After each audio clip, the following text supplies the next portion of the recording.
MZTV. Brother Johnston in the audience. Steve and Laura are here from Birmingham, Alabama. Friends of mine for a long, long time. I don't know, 20 years.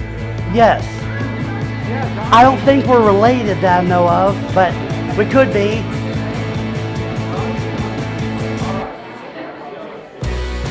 I met him for the first time yesterday, and he told me that he has some testimony, and I love hearing how other people came to believe as we do. So you're on, my friends.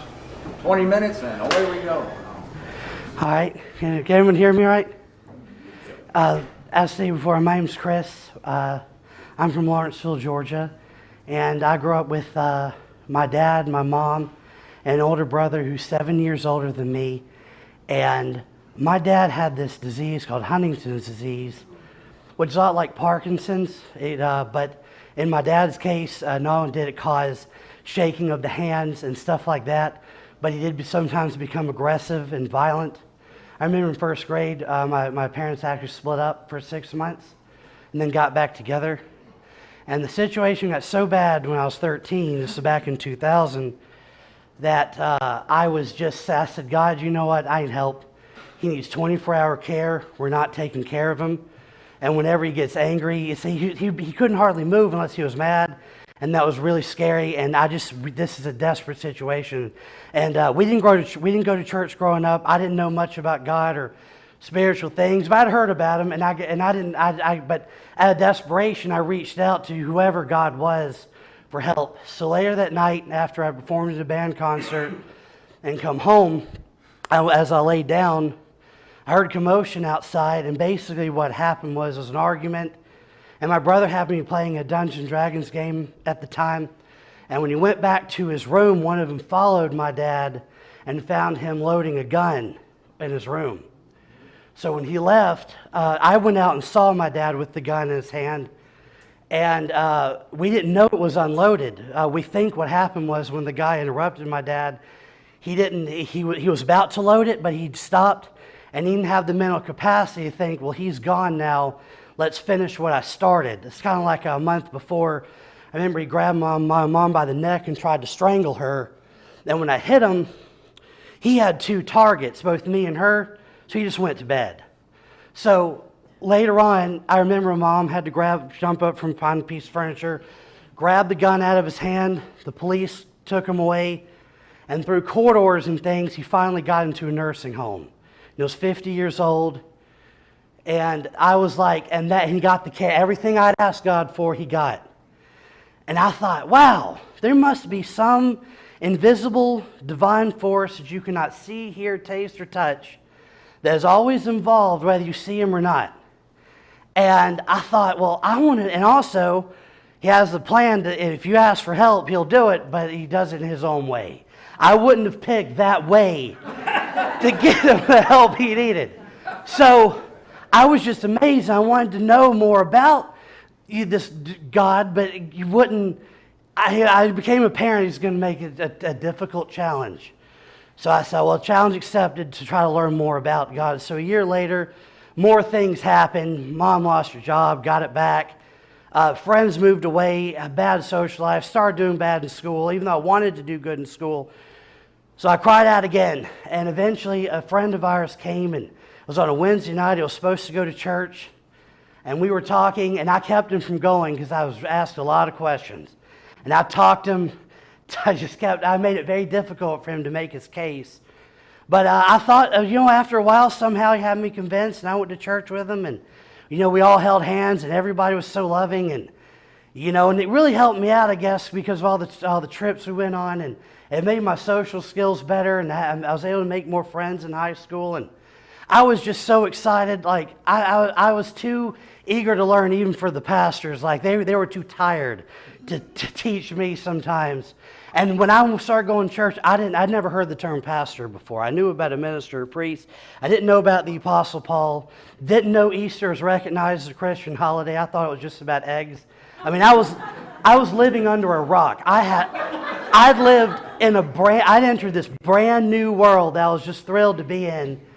And I got on leadership roles in the church and the Christian groups at school. But by the time I was in high school, I was falling behind, and so I had to go to the school we have usually for people that drop out and have to go back and stuff like that. And it had flexible schedules, like 9-week classes for 2 hours a day, instead of 18 weeks for 1 hour a day kind of stuff. And they had no school bus, so I had to ride a bicycle.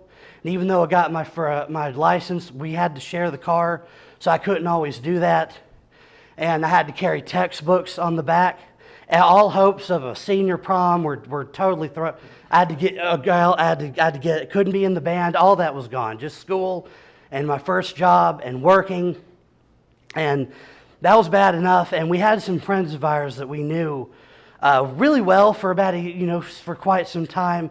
And one of them was one was an armed security guard. One was in law enforcement. And they were first cousins. And one of them had, the guy who was a deputy sheriff, he had death threats on him from the state he lived in. So we gave him refuge, and they started to get so paranoid, I couldn't walk down the hallway without them going, "Why are you here? What are you doing?" If they came in at night, they'd be just terrified of me. And, we wanted to help them because, these are heroes that took a lot of bad guys out. And I wanted to help them too, but it just got really difficult on me. And I remember one of them later told me that he thought I was going to come in the middle of the night and hit him with an axe because his paranoia was just so extreme. And I asked him later, so why did you think that? He says, I woke up from a bad dream or something and thought that I was so devoted to my religion that I would hear God tell me to attack him. I mean, just crazy things. So anyway, I had to deal with that coming in during the day. And I trying to avoid coming home at night. And I went to this apartment with my brother when I had to work late, so I didn't have to come home. But it was really bad. And then at church, all the friends I had moved off. New ones came in. Drama broke out. Some people did some mean things. It's a long, complicated, convoluted story that just is too hard to explain. But we're all familiar with stuff like that. And that was the worst part about everything. Even though I'm not going to get into it, it was so bad. It was anyway. But then there was plus there were some doctrines that come to usually faith and prosperity kind of stuff, and I just thought some of it was suspect. And so even though there were some nice people, like the pastor that bought me a new bicycle and all that, I just felt like I had to move. And this is significant because the first time I was ever really confronted with the idea that I can be surrounded by people that are more educated than me, older than me, maybe even smarter than me, and all be wrong. I'm because the facts are just so overwhelming. I'd never really had that happen before. And then being emboldened to leave, give up my leadership role in the church and everything, it gave me the insight that if I ever need to do this again, I don't have to worry about what are people going to think of me or anything like that. And so finally, on a Sunday morning, the law enforcement friend of mine who had death threats on him, those people were killed off and their own, criminal activities. And he started to calm down. And over time, I realized, they weren't so paranoid anymore. And I got home from work one day and I said, "Hey, do you want to go riding around?" And we started driving around and rocking out to classic rock and having a good time. And he learned to trust me because of the way that I acted, that the grace that God's given me to act towards him showed him that I was not a bad person, and he's thankful to me and my mom for saving their life, and so now we're still good friends after all these years. And during all of that, there were just so many good people that bought me lunch at school, or people that invited me over for dinner, and I can just go on and on about all that. And so after I got out of the Army, it only lasted 2 months in 2007, I got out and everything was comfortable having got out from boot camp. And we sold our house commercial to a nicer home. That's another thing I forgot to mention. My dad was pretty bad on our house. It was falling apart. It was in terrible shape. The carpet was supposed to be green, but it was like greasy black.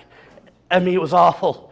And so here it is. I'm sitting in this nice house, and I befriended people that I could not stand.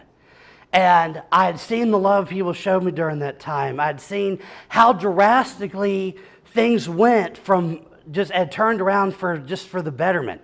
If I'd never went through that, I would have never made those friends. And I realized as so many things just hit me like a ton of bricks. First of all, this must be what God's doing everywhere. Because if he can do this here, and then he can do this anywhere, and he's chosen me to be representative of God who can restore everything. Second of all, if all this true happened the way that it did, then Christ's death on the cross is only a model for the way he's bringing everything back. That every bit of pain, every bit of suffering that I've ever had to go through, there's been a lot more of it than I could get to here, is only serves the purpose of bringing everything back, like winter to spring, or when you lift weights and how your muscles tear and they grow back. And I was just so liberated to see it that way. And also about the people that were good to me during that time, some were like the guy that got me that first job at Kentucky Fried Chicken was like a drug dealer and stuff. Like all these different people, some were Christians, some weren't, that came and helped me. And I realized, wait a minute, my religious group is telling me these people are sinners and God wants to torture them. And even though they got some issues, would God want to torture them, especially since they came and helped me in my time of need? I mean, it's hard to believe that God wanted to torture his enemies. But what about someone that, is good, is nice to us, but they don't understand our message? Can you imagine Jesus saying, well, I know you helped one of our servants out in times of need, but unfortunately you weren't dunked in a tub of water, so we just got to put you on a torture chair. I mean, that's nuts. I mean, there's just no way that can be true. And so then when I saw YouTube videos of just nice people and stuff, I tried to imagine that these people, like I saw backyard family videos, cat videos, on YouTube. I just couldn't believe what my religious leaders had told me, that these people didn't say a prayer right, God wanted to torture. It just didn't make sense. And then when I thought about basically the Hitler argument, I figured, well, maybe there's some people there in the back of the line to be changed by God's grace. But if he can get to the people I've encountered, he can get to anybody, and he's not going to leave them out either. And it just hit me, and I was just so liberated. And then I figured that because of all these circumstances, the only reason I know this, that I can't be hard on people that that don't know God or atheists or whatever, because the only reason I know and experience, I know what I know, is because circumstances lined up just the way they did. So I started to get, one of the reasons I eventually left church among so many is because I could see how mean they were to what they would refer to as godless people. I'm like, do you not know who you're talking to? Because some of these people have been abused. So some of these people, you don't know what their story is, and you're out there just, and some of these people may not be in church because of them. So certain people we know on, I'm not going to, on TV and stuff, we don't need to mention. So I just that was how I did it. I mean, that's how it came, just watching everything unfold the way it did. And I was just, and I didn't know this was in the Bible, other than Jesus died for us, and I knew his hand was in all of human affairs. Other than that, I had no scriptures.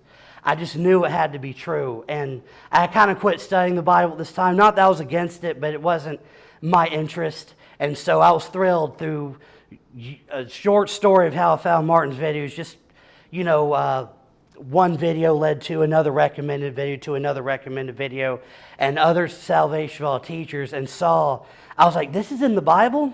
This is in the Bible the whole time and no one told me? 1 Corinthians 15:23, and as an Adam all are dying, but in Christ all are alive. I didn't know about any of that.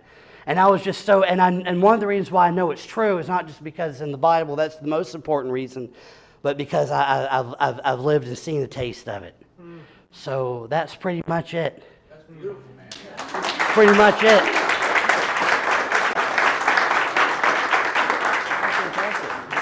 You're under 15 minutes. Yeah. I almost sat down. Under and budget, on time and under budget. You got to get that thing out of your pocket. Thanks. Great job. Great job.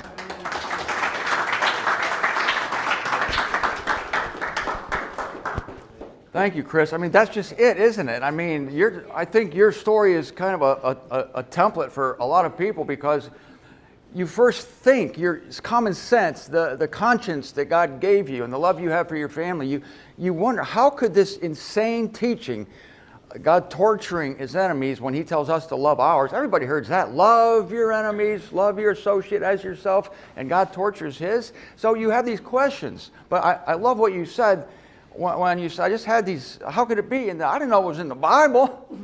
What?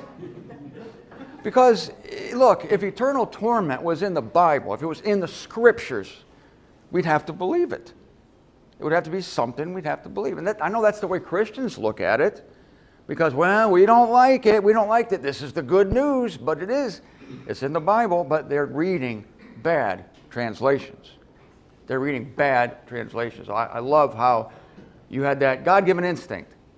I don't know how many people I've told that they don't think they're rough people, they're rough around the edges, and they don't go to church. And they say, this is crazy, God would torment people. I said, stop. I said, you have more spiritual intuition than all those people in the church. You, as you stand, unrefined, ignorant of many things, you are far ahead of every single person in that church. Not only every single person, but the leaders of the churches. And the God-given instinct and the conscience is superior to sitting in the official assembly, right, and hearing lie after lie after lie. So thank you for that. That was great. What I'd like to do now is we can take a 10-minute break. I love it. People just, during the breaks, it's awesome. People just chattering away. It's the music to my ears when I hear that. So let's take a 10-minute break. I'm going to give another message. Then I think I'll just bring somebody else up here after that to bring a testimony, because I love hearing that. And then the plan is, this is a rough plan, give or take 30 minutes. We're going to do a lunch from noon to 2. And we'll tell you we're going to meet at a common place. We'll have the boss here tell us about that when the time comes. So yeah, who? Me? And then we're going to have an afternoon session. We're going to have an afternoon session from 2 to 5. We're going to hit you hard today. That's why you're here. We're going to hit you hard. You're going to go home full. You're going to get the messages, and when you go home, you can watch them again. So we're going to take a dinner break from 5 to 7, and it's up to you. We can vote. I'm all for coming back here from 7 to 9. Or we can go over to the house again like we did yesterday, just for informal fellowship. We'll figure it out as it goes. Take a 10-minute break and see you back here.